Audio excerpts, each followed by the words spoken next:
So I was talking to some friends, and they were making the point that, oh, dragons just aren't interesting to run anymore. No one reacts to them at all. They're just like, oh, another dragon. Whether it's difficult or not, they just kind of blaze past and ignore it. And my internal response is, you may be running dragons wrong. And I'm going to do my best to explain this. Now, for starters, I'm going to be talking a lot about the green dragon, because that is my core favorite out of the starter 5 of the chromatic dragons. Now, for starters, out of chromatic dragons, the green has the lowest hit points, like 38 for a wormling, when a red dragon wormling has like 75. And also, it's amphibious and has a swim speed. That's one of the things that makes it special, because if we look at it, it has a longer frame, a big, long tail, smaller wings, smaller overall frame, smaller teeth, and that fin going along its back. Now, evolutionarily speaking, this would make the point of, okay, this is a water-bound ambush predator. Actually, a lot like a crocodile or an alligator, just without the armoring as much, even though these do have the same armor class as the other 4 kinds of chromatic dragons. They just have less hit points and a lower constitution. But they're a lot smarter. They're good at manipulation and they're good at hiding. They're decent with stealth.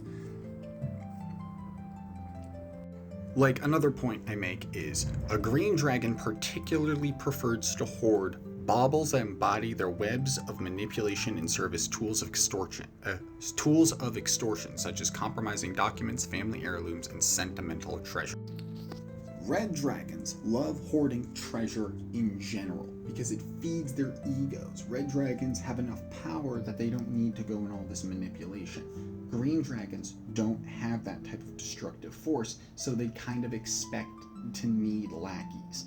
And once they get to the young dragon stage, that's when they're going to likely start having lackeys in the terms of like bandits, whatever cowardly foes you can think of as a DM, kobolds, which is obvious, and ettercaps, which are the subterranean poison-bound creatures, which does work with a green dragon very well because ettercaps are immune to poison or they're resistant, but whatever. They take less damage from poison, and the green dragon is going to be trying to spread that as much as possible. Alluding to my alligator point earlier, if we see the art for how a young dragon would attack foes moving through water on a boat, it would sneak up and attack from point blank. Likely right there is when it would scatter its poison breath on them, so they're less likely to actually be able to move. That's why also it would probably want to break that boat, but it would want to do it after its poison's already been sprayed, so that they're going to have to deal with those saving throws while trying to maneuver in water, which is a lot more difficult for creatures that don't have a swim speed. And if we're to use Legend of Vox Machina as a reference, it's pretty accurate with how they would run a green dragon, because green dragons do love playing the manipulator and they love having a master plan. They like whispering doubts into people's ears, getting them to make stupid decisions. This is because, again, physically less conspicuous, which means they're much more cautious about getting hurt.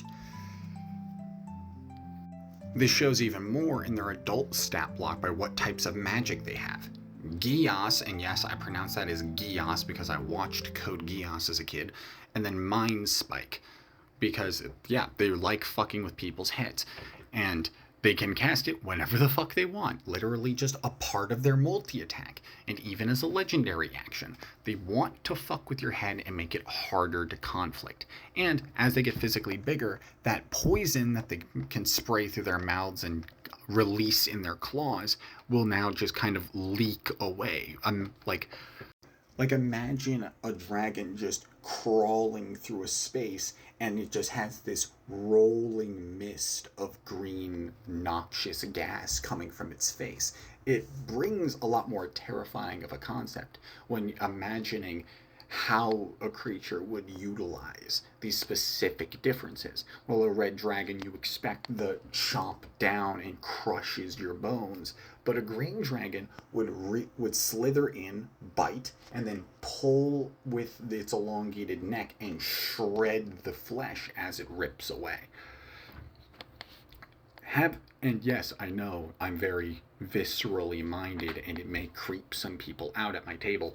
I've never actually had anyone comment at that, but people have, like, I've been warned by people who don't actually play at my table that that might be a problem, even though I've never had that problem. But having that more visceral description of how wounds can occur, how creatures react to those wounds, is a great way of showing them as a living creature and makes them react. Their reactions feel correct. And having a creature react by doing inefficient actions in response to a grave injury feels just stupid when you don't have these types of things described.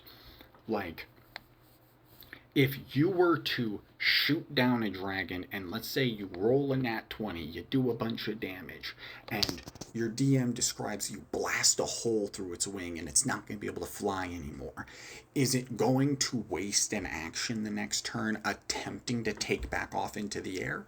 Maybe. But if the DM doesn't describe how it's reacting to that event, it's not going to make sense to the person playing at the table. Because players are really quick to take themselves out of the narrative unless the DM is describing how the things are reacting to the combat to keep you in the narrative.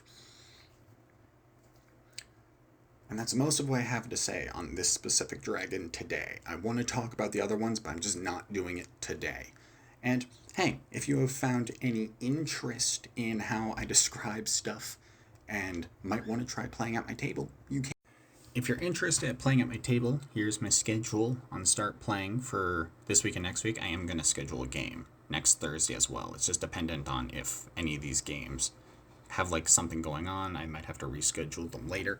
But basically just hop over to the bio. You'll find a link over to my Start Playing account. For the month of December, I dropped the price down to like $6, which is, just for reference, the cheapest we are allowed to make a game on Start Playing is $5. I only have it at $6 just so I can actually, it's a bunch of math bullshit. You don't need to know that part, but